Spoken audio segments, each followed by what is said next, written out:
এ এক ভুতুরে গ্রাম। 40 বছর ধরে কেউ বসবাস করে না এই গ্রামে। বসত ভিটা, ঘর বাড়ি সবকিছু গ্রাস করেছে ঝাউ জঙ্গল আর লতা পাতায়। লাগতে পারে না, বট গাছ খুব দূষিত গাছ, ওটা জিনিস বলায় না, লোকজন আসে মানে ভয়েতে। অমঙ্গলের আতঙ্কে পরিত্যক্ত এই গ্রামের গাছের পাতা ছেড়ে না, এমনকি ফলও খায় না কেউ। রহস্য ঘেরা এই গ্রামটির নাম পিছুলগাড়ি গ্রাম।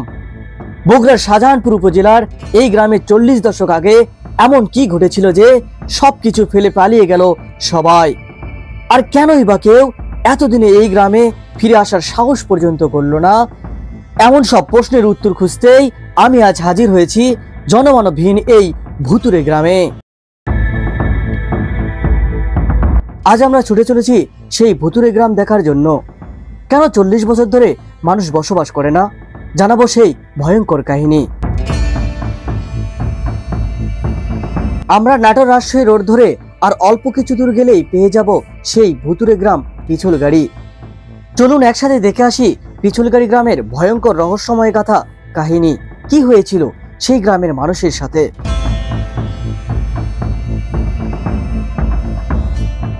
রাস্তা দিয়ে যান, ওই পাড়ার যে একটা দোকান আছে, ওই দোকানের ওটি যায় জিজ্ঞেস করবেন, ওই থেকে সোজা এই রাস্তা এদিকে দেখেছে, এদিক দিয়ে আতইল গ্রাম ও তারাইল গ্রামের গ্রামীণ মেঠোপথ ধরে যেতে হবে সেই ভুতুরে গ্রাম পিছুলগাড়িতে।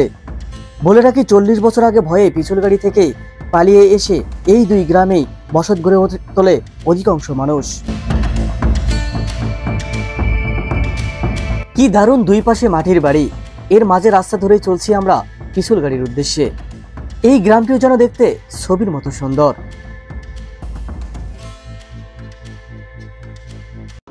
ও সামনে ওটা এই সড়কে দেখে সড়ক আছে, বান্ধিচ্ছি বান্ধতেছে না, আমরা সরকার এবার বান্ধে দিয়ে গেল, আবার কাটে ফেলে দিচ্ছে, লোকজনই কাটে ফেলে দিচ্ছে গ্রাম থেকে নামাজ পড়ে আসলে। এই নির্জন পথ দিয়ে আমি চলছি, সামনে পিছুলগাড়ি গ্রাম। রাস্তা একেবারে ফাঁকা, আশেপাশে শুধু প্রকৃতি আর শূন্যতা। এই পথ যেন সময়ে এক অনন্ত স্রোত, যেখানে ইতিহাস আর গল্প মিশে আছে অজানা রহস্যে। অনেকেই বলেন পিছুলগাড়ি গ্রামে এক সময় ছিল ব্যস্ত জনপদ, কিন্তু কালের বিবর্তনে এটি যেন এক রহস্যময় স্থান হয়ে উঠেছে।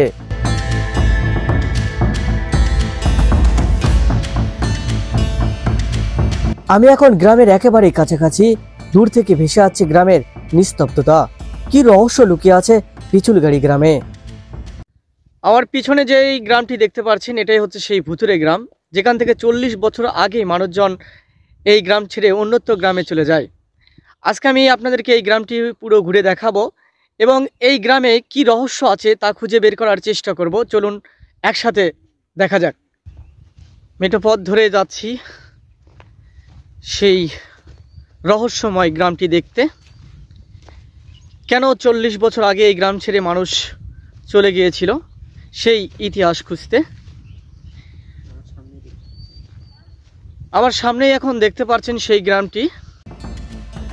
এই সেই পিছুলগাড়ি গ্রাম। 40 বছর আগে এখানেই বসতি ছিল অনেক মানুষের। ঈদ পার্বণে এই গ্রামটির মানুষও মেতে উঠত আনন্দ আয়োজনে।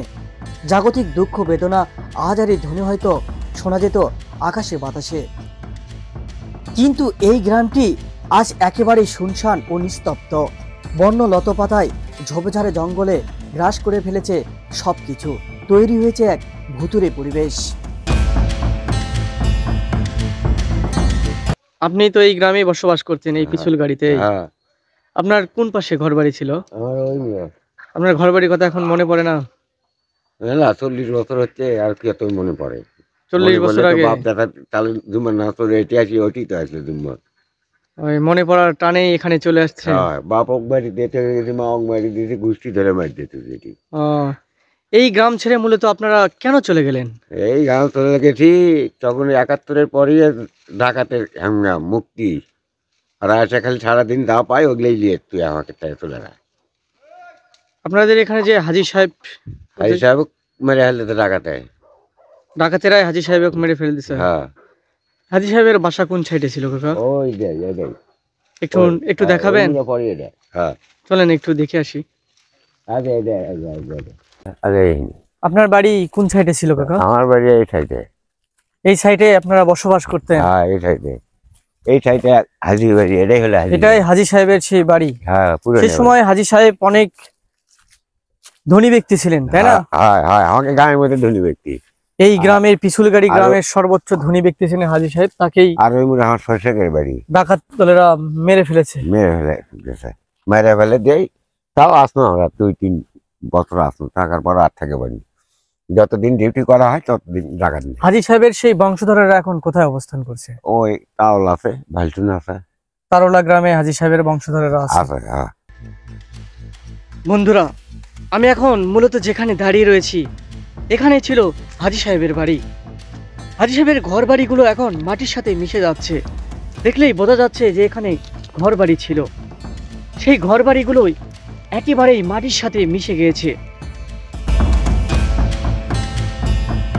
বাংলাদেশের বগুড়া জেলার শাহজাহানপুর উপজেলার পিছুলগাড়ি গ্রাম, যা প্রায় 40 বছর ধরে জনশূন্য অবস্থায় রয়েছে।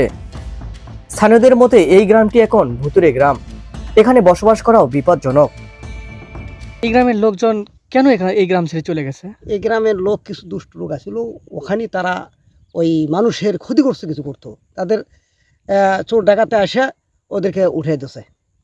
বাইরের এলাকার জমি গেছিলো, সে জমিগুলো ধান এনারা করতো, পাচার করতো। এনেকের মধ্যে কিছু দোষ ছিল, এনার যে নির্ভেজাল মানুষ তা না, এনার মধ্যে ভেজাল ছিল। মানে এই গ্রামের লোকজনের মধ্যেও কিছু ভেজাল ছিল। আর এই যে হাজি সাহেবের কথাটা শুনলাম, হাজি সাহেব ডাকাতে মারে হেলে দিছে। এটা কত বছর আগে হবে? এটা হবে আপনার, তা তো হবে 40 পার হয়ে যাবে। 40 বছর হলে এই গ্রামে আর লোকজন বসবাস করে না? না, মূলত এই ডাকাতের ভয়েই এই গ্রাম ছেড়ে চলে গেছে। এই গ্রাম ছেড়ে চলে গেছে। এই গ্রামে একটা বট গাছ দেখে আসলাম, অনেক পুরাতন বট গাছ। ওই বট গাছের পাতা পর্যন্ত কেউ লাগতে পারে না। বট গাছ খুব দূষিত গাছ ওটা। ওই বট গাছের পাতা এবং ডাল কাটলে বলা ওই তাদের কোনো সমস্যা হয়ে যায়। আপনার জানা মতো দেখছেন যে কেউ এই বট গাছের পাতা কাটছে? আমার জানা মতো দেখেছি, ওই বট গাছে একটা মৌচাক ছিল এই কিছুদিন আগে। ওই একটা লোক ওই মৌচাকের ওই মাছিকে একটু বলা ছিল, বলা মৌচাকের মাছি, সমস্ত মাছি যায় ওনাকে কামড়ে মারে ফেলে গেছে, মারাই গেছে। হ্যাঁ, ঘটনাস্থলে ওখানে মারাই গেছে। আমার এখানে মেশিনও ছিল, এই জায়গায় আমার মেশিন ছিল। যে রাত্রে ডাকাতে হয় সেই রাত্রে আমি ওই মেশিনটা আমি পানি ছেছি। আমার কিষানও আসছিল, ওই কিষান পানি ছেছে। এখানে আমরা ওই পিকনিক খাই, ভুল করে কয় তাকে আমরা খাই ওখানে। ওই ডাকাত এটাই জাঙ্গলে আল ছিল, এই আল দিয়েই তখন ওই আর চোরগুলো মানে ডাকাতগুলো যাচ্ছিল। আমরা ওই ডাকাতক দেখেই আমরা তখন আমরা ওগুলো নিয়ে আমার বাড়ি চলে গেছি যে আজকে ফিজুল গাড়ি কিছু থই না বাবা, আজকে ফিজুল গাড়ির মতো কি একটা ঘটাবে। এরা যেভাবে মানুষ গেল, ওদের কাছে বন্দুক ছিল। সেই রাতেই হাজি সাহেবকে ওই রাত্রির হাজি সাহেবকে মারা। আপনি হাজি সাহেবের লাশটা দেখছিলেন? হ্যাঁ, আমার নানা হয়তো অনেক। এক সময় পিছুলগাড়ি ছিল একটি সমৃদ্ধ গ্রাম। এখানে প্রায় 40 থেকে 50টি পরিবার বসবাস করত। গ্রামের কেন্দ্র হিসেবে ছিল একটি মসজিদ, বড় দিঘি এবং বিভিন্ন ফলের গাছ। 1980 সালের দিকে গ্রামের প্রভাবশালী ব্যক্তি নান্নু হাজি ডাকাতের হাতে নিহত হন। এই ঘটনার পরে চোর ডাকাতির উপদ্রব বৃদ্ধি পায় এবং নিরাপত্তার অভাবে গ্রামবাসীরা চলে যায় পাশের কোনো গ্রামে। যে রাতে ডাকাতি হয়েছিল, হাজি সাহেবকে মারছিল, সেই রাতে আপনি ওখানেই ছিলেন? হ্যাঁ, ওটি আসলো বাবা। ইনকে হাজির দরটা ইনকে আমার দরটা 10 মানুষ হয়ে আসলো, বাড়াবার জন্য। আপনারা ওই জায়গা থেকে কেন চলে আসছিলেন তখন? করে মারলো, হাজি মারি ফেলছিল, দিলে তো আমার 3 বছর আসলো।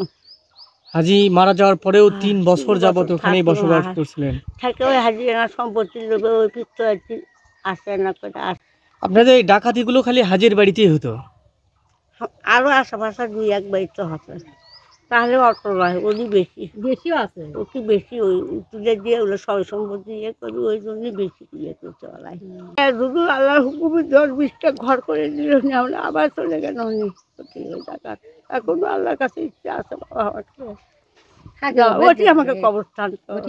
40 বছর আগেও নামাজ পড়তো এই মসজিদেই, এখন বসবাস করে না করলেও প্রতি শুক্রবারে নামাজ আদায় করেন এই মসজিদেই।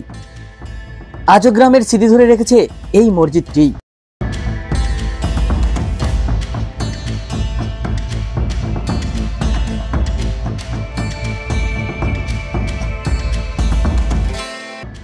বর্তমানে গ্রামে কেউ বসবাস না করলেও গ্রামের একজন যুবক এখানে হাঁস, মুরগি ও ছাগল পালন করে যাচ্ছেন দীর্ঘদিন ধরেও।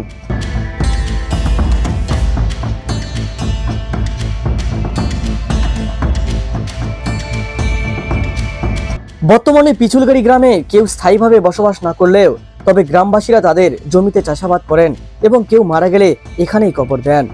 জীবিত অবস্থায় তাদের এই গ্রামে থাকার সৌভাগ্য না হলেও মারা যাওয়ার পর তাদেরকেই এই গ্রামেই কবর দেওয়া হয়।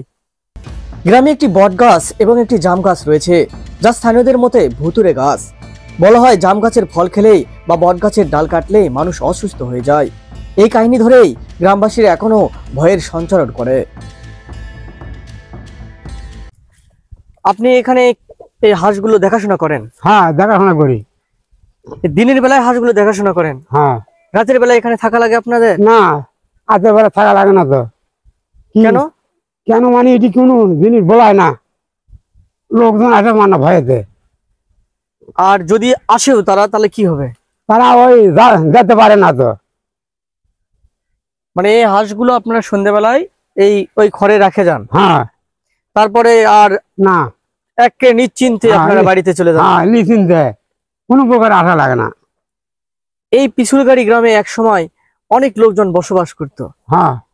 তারা এখন অন্যত্র গ্রামে চলে গেছে। হ্যাঁ। এখন এখানে আপনাদের আসলে কি ভয় লাগে না আপনাদেরকে? না, দিনের ভয় করে না, তেরা না দিব আনসান করে। মানে আর রাতের বেলা আপনাদেরও ভয় করে? হ্যাঁ, রাতের বেলা ভয় লাগে। চাচা, আপনি এই হাঁস পালনের কতদিন হলে আছেন এখানে? এখানে আমি বছর সালে খোলে আছি। 4 বছরের ভিতরে কি আপনি অলৌকিক কোনো কিছু দেখছেন? ওই খালি সাপ জগৎ পড়ছে, সাপ, বড় বড় সাপ আছে। এদিক দিয়ে যাবো না এদিক দিয়ে যাবো? এই দিক দিয়ে যাবে। আচ্ছা, আপনি একটু আগে আগে যান, আমি আপনার পিছনে পিছনে যাচ্ছি, যেহেতু আপনার এখানে আপনারা ছিলেন। হ্যাঁ। আপনি কি কখনো ভয় পেয়েছেন কাকা এখানে? না, ভয় পাননি? না। এই সেই বট গাছ, এটা আমার পিছনে যে বট গাছটি দেখতে পাচ্ছেন, এটাই মূলত সেই ভুতুরে বট গাছ। এই বট গাছেরই একটি ডাল কাটার পর্যন্ত সাহস করে না এলাকাবাসী। এই কাকার মুখ থেকে সেই কথাগুলো আমরা শুনবো। কাকা, এখান থেকে কি দেখছেন কাউকে একটা ডাল কাটে লেগেছে? না, একটা পাতা পর্যন্ত কাটার সাহস পায় না। একটা পাতা তো লিয়ে যায়, পরের দিন ভ্যান আবার সকালবেলা ছেড়ে যায় লাগবে ভোরে। এই বট গাছের তাহলে অলৌকিক শক্তি আছে। হ্যাঁ। মানে গ্রামবাসীরা এই যে জমির অনেক দূর থেকে এই আল পর্যন্ত এদিকে কাটার সাহস করে না। আর এই গাছ, এই জমির উপর যে গাছগুলো গেছে তাও তারা কাটার সাহস পর্যন্ত পারে না।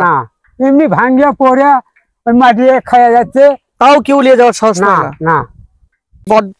বট গাছের পাশেই আপনারা জাম গাছ দেখতে পাচ্ছেন। এই জাম গাছের ফুল আসছে, কিন্তু এই জাম গাছের একটা ফল কেউ খায় না। না, ফলও খায় না, ফলও খাওয়ার সাহস পর্যন্ত করে না।